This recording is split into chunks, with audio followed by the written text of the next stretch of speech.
Hey everyone, Clio here, and today I'm finally giving you my thoughts on the Booker Prize 2019 Longlist, Shortlist and winner.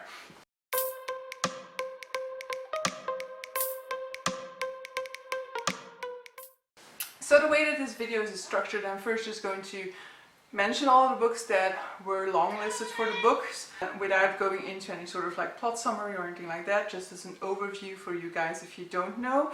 Then I will go through the shortlist as it ended up being and give you my ranking of that shortlist. At that point I will also of course mention the ones who actually won the Booker Prize, and then in the final part I'm going to eliminate a few of those books from the shortlist and nominate a couple of other ones into the shortlist and give you my final ranking, and thus also telling you who should have won the Booker Prize in my opinion. So let's talk about the Booker Prize nominees. So I have quite a few of them here physically, but I will also just be showing some pictures of the other ones.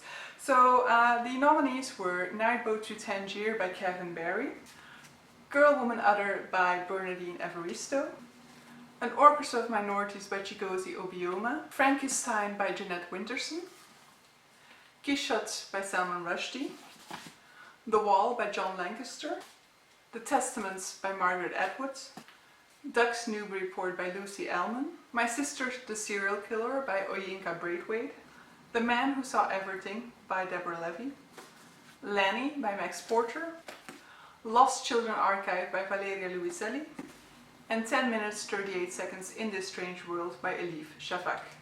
And so I shall now go through the shortlist for the Booker Prize 2019 in the order of my lowest rated to my highest rated out of the shortlist only for the moment. So lowest rated out of the shortlist for me will be Quichotte by Salman Rushdie. So this is the final book that I finished, and sadly I ended very much on a low note for this one. So Quichotte by Salman Rushdie is a Don Quixote retelling in which we are looking at a character who is driven mad by watching too much reality TV. He sets out on a quest to prove his world to one of his favorite TV show hosts called Salman, but this book is very much a book that plays on a whole lot of layers, and so while our character is blurring the edges between fiction and reality, we are also getting these lines blurred because we are looking at this story of Don Quixote, but we're also looking at its writer, and obviously we also know that that story is also written by another writer. But sadly for me, this one was such a slow book. I really had struggled to get through it. I think it took me 2 weeks of sometimes only reading 10 pages a day because I just really couldn't. There was nothing driving me through this book. So sadly this is the lowest rated one for me. And it is quickly followed by another book that did entertain me, and I definitely flew through it in the sense of it was entertaining enough, or it was written in an easy enough style for me to drive through it, but it definitely did disappoint me a whole lot, and that is The Testaments by Margaret Atwood. So this is also one of the winners of the Booker Prize 2019. In case you didn't know, in 2019 there was quite a lot of fuss about the fact that 2 people won the Booker Prize, and one of them was Margaret Atwood. Now I absolutely adore The Handmaid's Tale, and I guess that is part of the reason why I was super disappointed with this one, and why I dislike this book now so much, and why I was so enraged a little bit about its presence on the list, because I was very hesitant to go into this one because it is a sequel written 30 years after the first book was written. It is also a sequel that's written at like sort of the height of popularity for The Handmaid's Tale because of the TV show, and all of that kind of made me hesitant about what the quality was going to be of the work, because clearly originally no sequel was intended. But when this book landed on the Booker Prize Longlist and later on the shortlist, I felt like this has to be a good book, because why else would it be on there? That nomination means that it's going to be up there, up to par with the original series, and for me personally it definitely wasn't. So in the original The Handmaid's Tale, we are looking at a society in which society has had a little bit of a pregnancy scare, because there aren't that many females who are fertile anymore, and so there has been a power play in which new people have taken command, and they've severely restricted the rights of women. And in particular, they have looked for the most fertile women in this society. They are looking at people who have had children before or who are of a eligible age, and they basically put them in servitude in the households of the commanders of this regime, and every time that they are at their most fertile, they have to perform a ritual to try and get pregnant. The original one to me was just so powerful in the way it spoke, in the way it's told its story, and was very much about the power of language and how how they silenced these girls, how language became a crime, and then trying to reclaim this. And it was very much shown in its like quietude, in its smallness. This one is very much more of a like straightforward tale for me. It felt like if Hollywood had to make like a sequel based on that concept, that's the book that they were going to give. This is very much a story where everything gets rounded off perfectly, and in which we get like this action-packed sequel. Also, I just didn't like the perspective we were getting in this second book. I didn't like the viewpoints we were getting. I didn't think they added all that much extra to this one. So huge disappointment for me for that one. On my fourth spot, I'm going to be putting 10 minutes 38 Seconds in This Strange World by Elif Shafak. For me, this book is just a book that was split down the middle. I appreciated the first part, but I didn't necessarily love it. I did fall in love with it a lot more in the second part. So this is a book in which we're looking at a woman who is a prostitute in Istanbul, and she is murdered at the very beginning of this book. And then while she has been killed, but during the first 10 minutes and 38 seconds of her death, her consciousness is still aware, and so she's thinking back on her life. And so those first parts are very much reflections on on how her life has taken place, on the people she met along the way, on the difficulties she's had. And while I liked it, and that was originally what drew me into this book, I definitely loved the second part a lot more, in which we are looking at these friends that she's met along the way who have really become her true family, her water family as it's called in this book, and their sort of quest to reclaim her body, to reclaim their friend for themselves, because she's kind of been dumped in this sort of like mass burial grounds because of what she was in life. And so it's very much about found family and about those deep bonds that she has created throughout her life. And so in that first part, I liked certain elements to it, and I liked what I was seeing about her previous life, but the second part just really blew me away. That was definitely writing that suited me a lot more. And so because of that sort of shift in the story and that shift in my enjoyment of it, I'm giving it that 4th spot. 3rd spot will be going to Newburyport by Lucy Ellman. So this is the big chunker of the long list and the shortlist. This is a 1,000-page book written in stream of consciousness style about a Ohio housewife who basically spends her day baking. She has this small independent baking business, and contemplating her life, the world in which she is living. So it's very much looking at the way that America is today, at such important themes such as the environment, the school shootings, police brutality, all of those things she's reflecting on. She's also reflecting on her love for cinema, for example. What I absolutely loved about this one is how deeply you get immersed into this person's life. I have never known a character as much as I know this character, because I've spent 1,000 pages in her thoughts. I also very much like the way in which we were using natural patterns of thought. She's very much reflecting on the same things over and over again. There definitely are a whole lot of random stuff going into it, but there are definitely certain things that she keeps going back to that will form a huge part of her character, of her persona.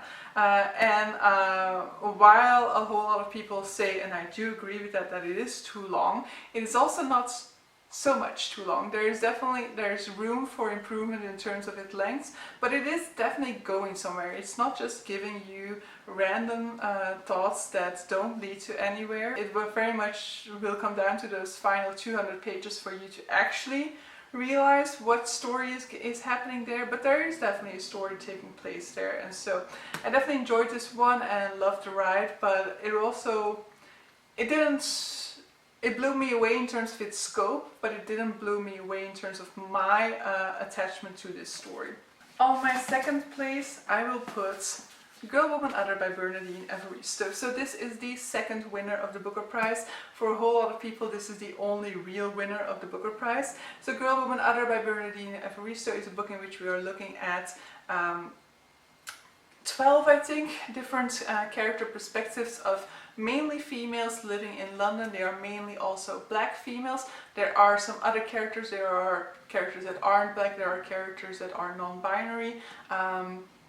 And so we are looking at them, their life. What is very interesting about this one is not just that we are looking at these different perspectives, but we are also grouping them in groups of 3. And these groups of 3 will have interconnection. There will be some sort of a relationship between them. It can be a family bond, but it can also just be that they know each other from work, that they used to be the teacher of one of them, for example. And within those, and like those different groups amongst themselves might also have some sort of interrelations, and those different groups might also interrelate to one another.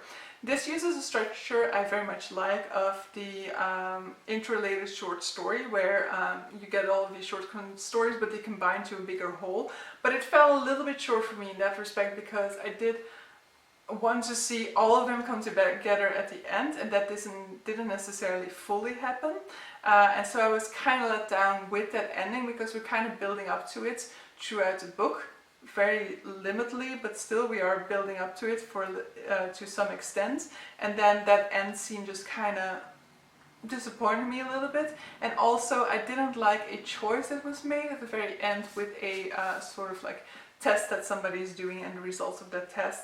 For me personally, that just felt like I would have gone with a different choice there, but in any case, I very much enjoyed this book. A whole lot of people have been reading it, a whole lot of people have been loving it, so I definitely do recommend this one. You know, the last few that I've mentioned, I definitely do recommend to people. But then my winner for the shortlist that was chosen, if I had to choose only from the shortlist, my winner would be An Orchestra of Minorities by Chigozie Obioma. This is a story set in Nigeria in which we are following our protagonist, Chinonso. Chinonso is an innocent chicken farmer living in Nigeria who's getting by just fine, and he loves what he's doing, so he basically has his life kind of sorted out for him. But then one day he meets this girl who's about to commit suicide. He talks her out of it, but there's this sort of instant connection that builds between them, and they start to form a romantic relationship. However, she is from a well-off family, and so her family is very much looking down on Chinonso, very much trying to drive them apart.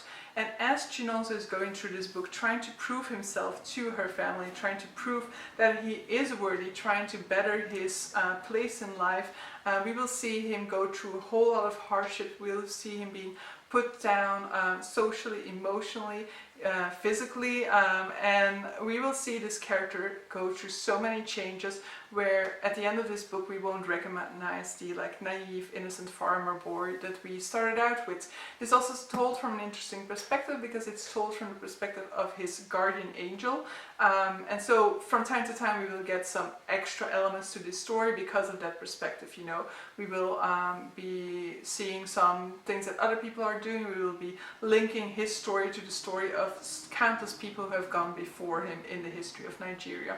I very much love this sort of link into folklore as well, and I know that some people consider this book to be like, from the get-go we know that Chinonso has done something very horribly at some point in his life, and so his guardian angel is trying to defend his actions to the gods. So from the beginning we know that there's something bad is going to take place, and a lot of people have said that they feel like this book is trying to justify what Chinonso does. However, I feel like it's not the case. Yes, the structure is built in that way because the guardian angel will obviously try to defend his vessel, because he's very much emotionally invested, but also because the actions of his vessel kind of reflect how well of a job he did as a guardian angel. So I don't feel like the author is trying to justify it. I definitely do think that it's up for your own interpretation whether you understand and whether you condone Chinonso's actions or not.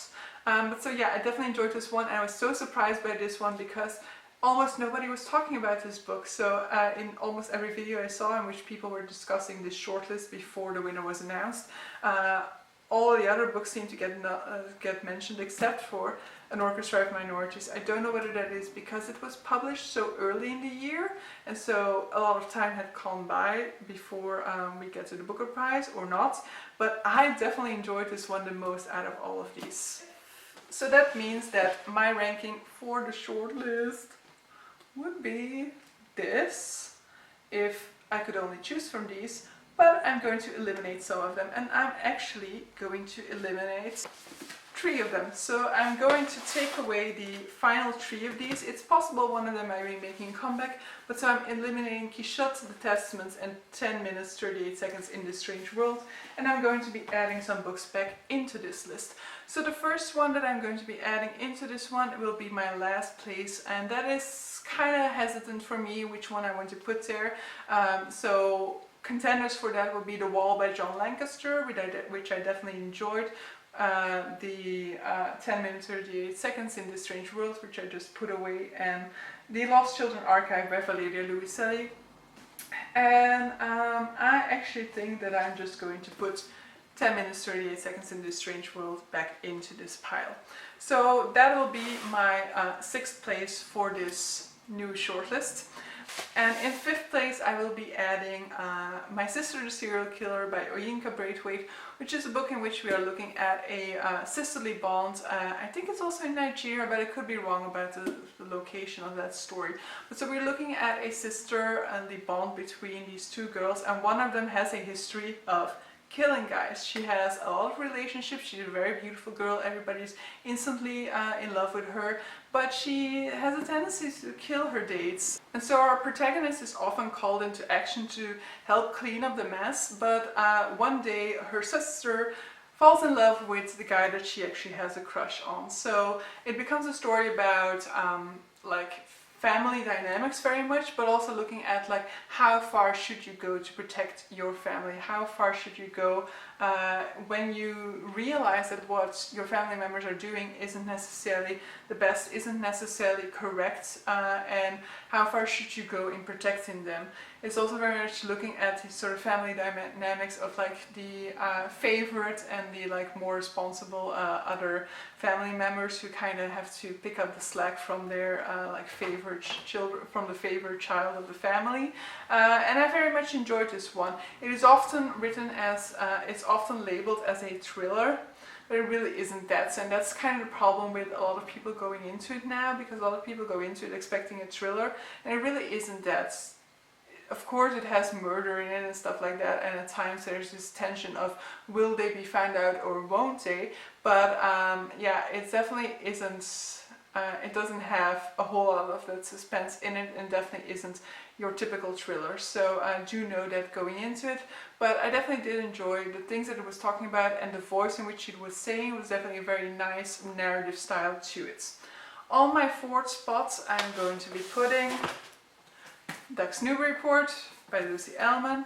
3rd spot, Girl, Woman, Other by Bernardine Evaristo, which means I'm down to the wire between An Orchestra of Minority and another book.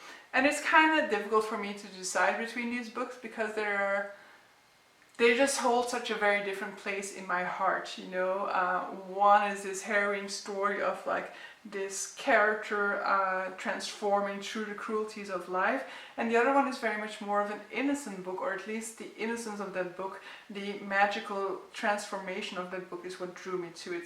But so I'm going to put the book on top that has stuck with me so much that I instantly consider it a favorite read of all time. It's a book that if I now need to choose a favorite book, that's the first book that pops into mind. So on my 2nd spot I'm going to keep An Orchestra of Minorities by Chigozie Obioma. And so I have a new winner, a winner that didn't make it into the shortlist, and that will be Lanny by Max Porter. So this is one of the first books that I read for the long list this year, and I was just so blown away.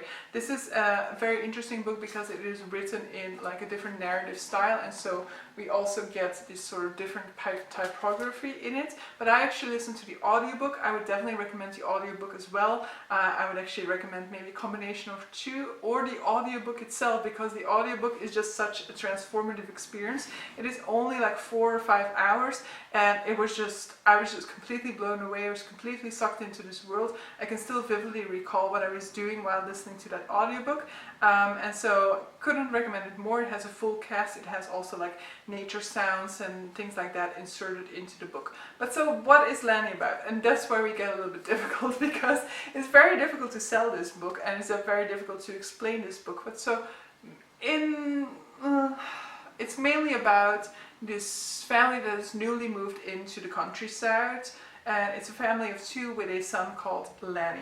And so these are city folk moving into the countryside, and the father, for example, still does his daily commute into the city. And one of the elements that we're going to be looking at is this sort of like prejudices between city folk and country folk, and the way in which the town thinks of these city folk and what they are up to.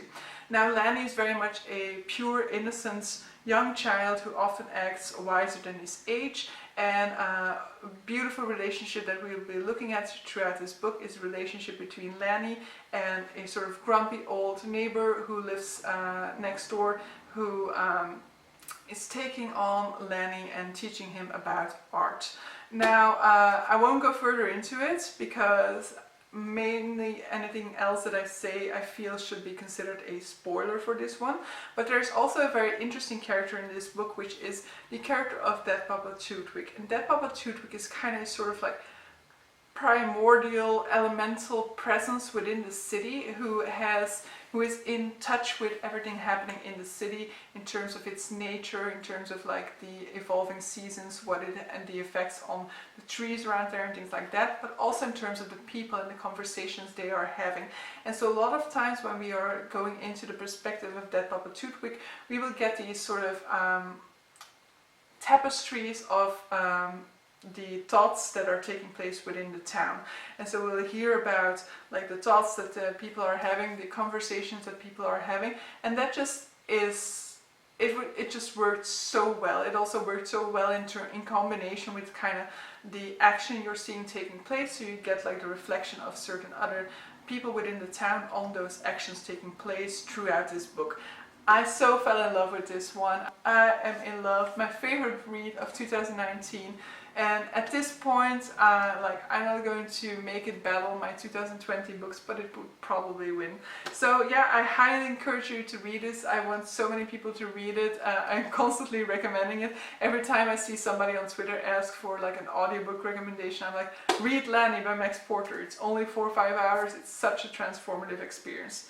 But so yeah, that is my experience with the Booker Prize Longlist 2019, and just to round things off, I want to give some like reflections on my experience with this one. So I think last year was the first year in which I fully read the shortlist, and I hadn't been like consistently following the Booker Prize in the years before. I had on occasion picked up some books from the Booker Prize, mainly some of the winners in past years, and I have had mixed experiences with those as well. So, but for some reason, mainly probably prestige, I did feel like I wanted to be more aware of Booker Prizes. I wanted to be reading these books, reflecting on these books, and seeing my thoughts on them. And so yeah, last year the thought occurred, like, let me try to read the entire shortlist.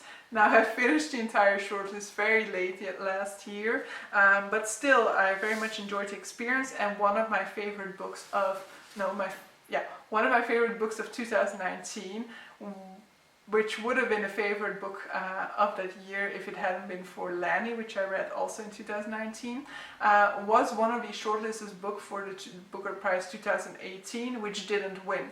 And so I felt like, okay, if I love that book so much more than I love the book that won, then maybe I want to relive this experience in 2019 as well and read the 2019 shortlist and see my thoughts on that. But because I had to wait a little bit for the to get my package in hands, because I bought all of the shortlisted books together. Because the Testaments was published relatively late, I had to wait for that publication date.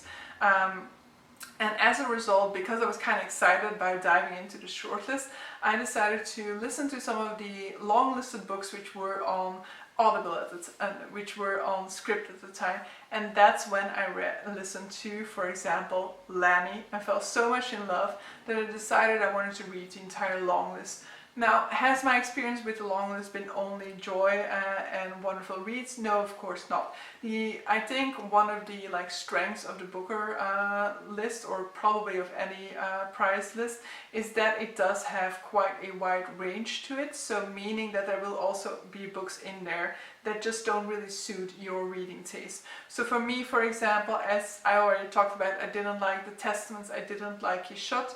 I didn't particularly enjoy my time with The Man Who Saw Everything or Nightboat to Tangier, but I do believe, and Frankenstein by Jeanette Winterson also wasn't a really big success. So I would say that 5 out of the 13 weren't that great for me, but I did read 8 books that I definitely did enjoy, and some of them that blew me away. So I will continue with this experience next year, because it's also a great way to get into it, to get acquainted with authors that you hadn't known about before, authors that you weren't prioritizing before. I definitely do want to get around to more of Chigozie Obioma's work now. I am caught up to Max Porter, sadly, but I can still read some more Chigozie Obioma. But so yeah, that's my experience with the Booker Prize list of 2019, and now all that's left is for you to wish me luck for the 2021. So yeah, see you guys. Comment down below if you want to talk about these books. I'll be happy to have a discussion with you guys on it.